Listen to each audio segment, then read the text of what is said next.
qabda nama sirra dhaarti anuma jiraadhamti naan jette madaan lamin sikiriin maagi akkas naan jette kaza gaashin akkas naan jettu anillee maaliif akkas naan jette hin jenne kiyyuma sanatti taasaadhennise dhugaa rabbi anis gammadeen jiraadhu gammachuun namaadha babbaa qabne hedduun jiru naan jette anillee hin jiru jedheen jeetan misgaafii gaashin akkas naan jettu naa teelegiraamdhaan bataam itti haasofsiisa turte Anti amma kooloo nama kun dhibba afurii fooyi harka qabattee dubartiin akka jabaattee murtii waan akkanaa hin murteessine godhuudha moo boochistee namni akka abdii muratu godhuudha lubbu.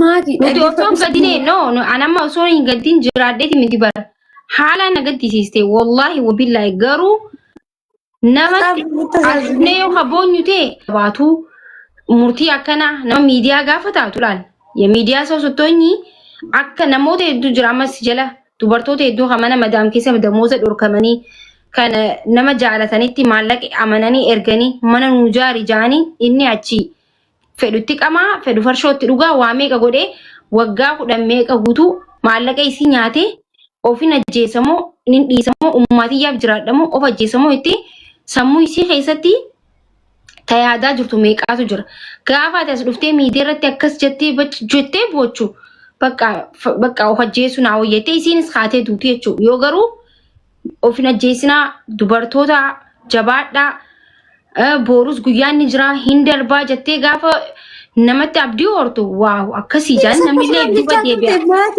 Ishiinis akkasuma jechaa turte jabaadhu hin darba wanni hundumtuu arra nama jalatti qaxaramtee jiraatta borukin waanis kaleessa barandarra taa'een qamaa ture arra garuu ofii kiyya'uu danda'een dhaabbadhee jira naan jechaa turte meerri dhiiste ishiin.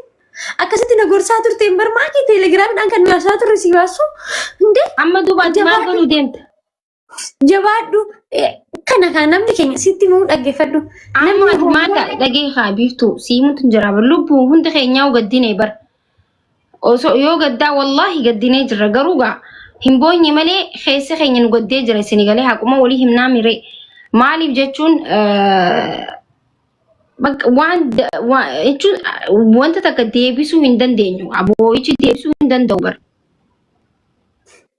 jabduu turtee anu nama of ajjeestu natti hin fakkaanne nama abbaa manaa isitiif makiinaa bitee surprise godhe dubartii Oromoo keessaa seenaa nama hojjeteedha hin jiru namni makiinaa bitee kanne jechuun jabduu akka dhiira hojjettuudha miciyyoon tiktookii feesbuuk irratti waan gootu hundaa nama mul'isuudha bakka waa'ee namaas nama haasa'u miti nama arrabsus miti abbaa manaa fi isii jidduudha bakka miidiyaan guutuun of ajjeeste waan abdii isii murachiise warra koomantiis ta'uu danda'a waan biraas san rabbii fi rabbiitu beekaa ati immoo boochistee nama abdii akka muratu hin godhini akka namni jabaatu godhuu qabdaadha kan inaan sin jechu jiru si galee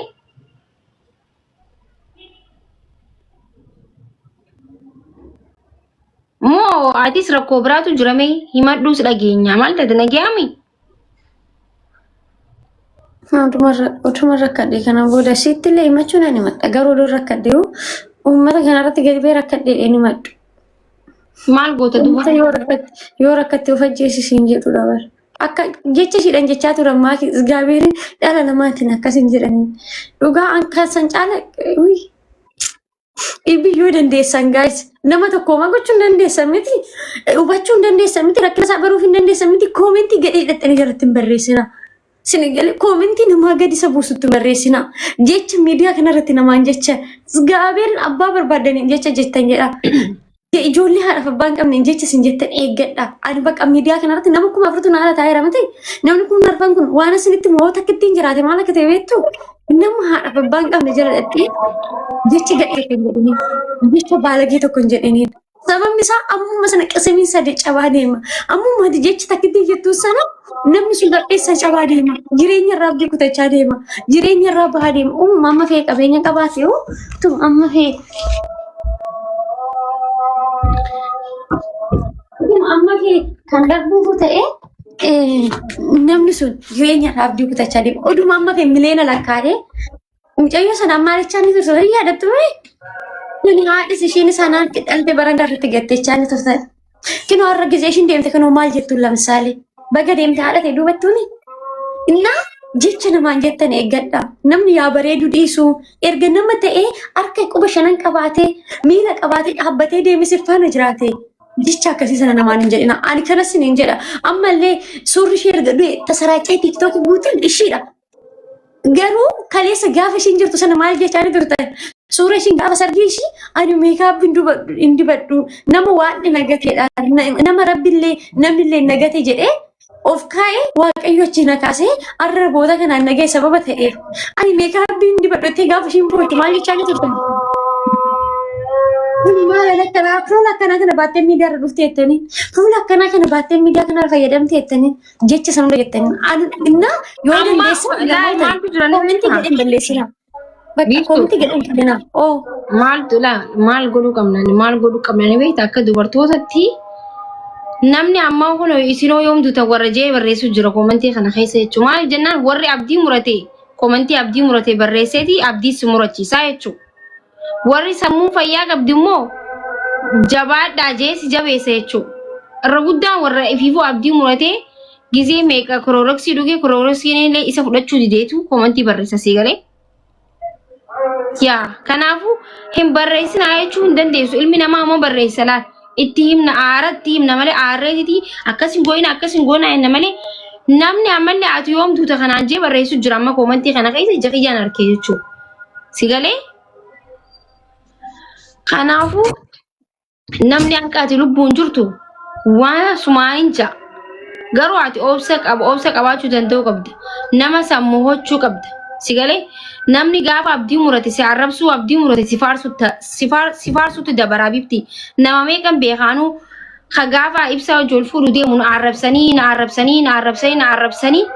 itti cimnee itti jabaannaan firaan faarsuu eegalan jechuudha. Amma kun piroofaayilii na godhatanii warri nama sana ijaa fi harkatti hin beeka jechuudha. Nama si arrabsu hin beekta. Dhufee koomentii jalatti si arrabsu ture. Ka mana banatee si arrabsu ture. Ka piroofaayilii na godhatee deemuu jira. Maaliif piroofaayilii na godhatan? Irra waan cimeef. Si galee akka isaan barbaadan hin taaneef ka'a.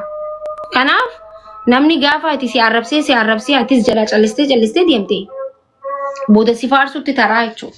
Garuu abdiin kan kee kurmaanni gisuma hundaa'u abdii murachuu osoo hin tahiin of ajjeesuu osoo hin tahiin waan rakkootti galtee fi waan siin jaan guututti mo'attee dabruu danda'uu qabda. Strong girl jechuun dubartii cimtuu jechuudha. Dubartii cimtuu ta'uu sirra jiraata jechuudha.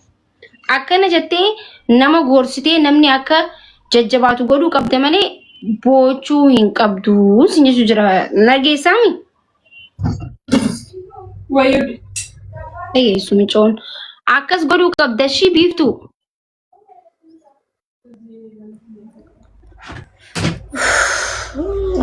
Ani sammuun nagaalee geetan nanin bakka waan hin jedhu illee hin jiru.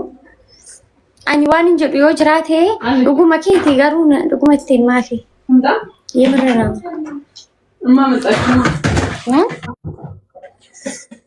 Ani beeku amma maakii dhugaa dubbannoo ta'e micayyoo tan akkaataatti wajjin turre beektaa hoggaanii fi wal barruullee ishee duukaa wajjiniin walitti haasofnaa yoo beeloftillee koorna biraa nyaadhu naan jetti turte.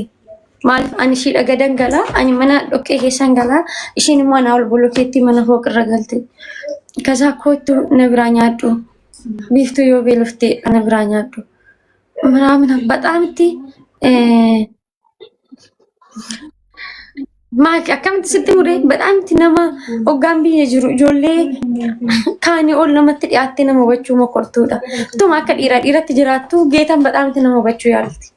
Namaaf yaaddi sammuu gaarii miti sammuun isheen qabdu sammuu gaariidha. Ijoollee nan beeku ijoollee meeqa kootta karaa deema maal lan jettee gaafa nani Dubaay afu biiftuu carraan kee tokkichaa miti. Koottu fooloorsii ammanaa qabda nama ammanaa salataa koottu hojii nan hojjedhu kanaatti hojjedhu. Barsiisa kootu hojjedhu. Hojii sanatti illee na jajjabeessa. Turteedha na dhugaa rabbii badhaamti waan baay'eedha. Maaki akkasitti miti kan wal beeku. Ati gaafa isiin jirtu kana dubbattee duba biiftu amma. Mikinaatu gasti kee yeroo galtee akkasumatti dubbachaa turre wajjiniin. Dubbadhii.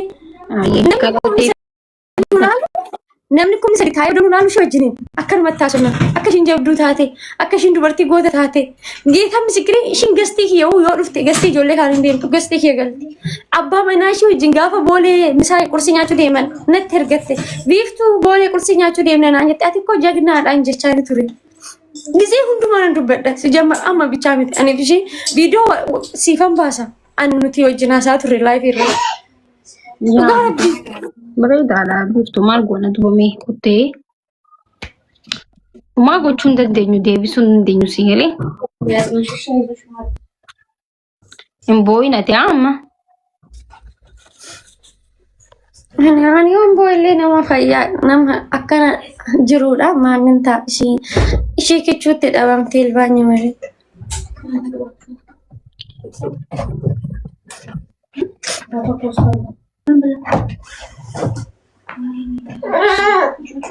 yaa guys maalin ta'a ለምሳሌ maalin ta'a አንቢፍቱ maalin ta'a ግን ማስራት አኒ ዊ guys yaa dhugaa rabbi ani hedduu na jaalattillee ijoollee kaanirra natti dhiyaatti nafaan haasa'uu yaaddi yoo gastii kanallee banachuu barbaanne ana bira dhuftee seentee tattabatteetuma bakka kokkofaltee na biraa baati yoo gaafii nu wal gaggaafannu agartanii jiraattan guys gaafii naniif ishee wal gaafannu በጣም ትየቹ ደጋፊ ለጴ እንቀቀለነ ቱሬ ወጅኒ ገስቲ ሄነራ ወልገልችኒ ነማ ብራን ገልቹ ሽዮን ገልች የምር በጣም ትየቹ ነማ አከስመራ ወልት ዲኛ ቀቡ ከና ጋፍ ነው ብራ ዳቡ ወይ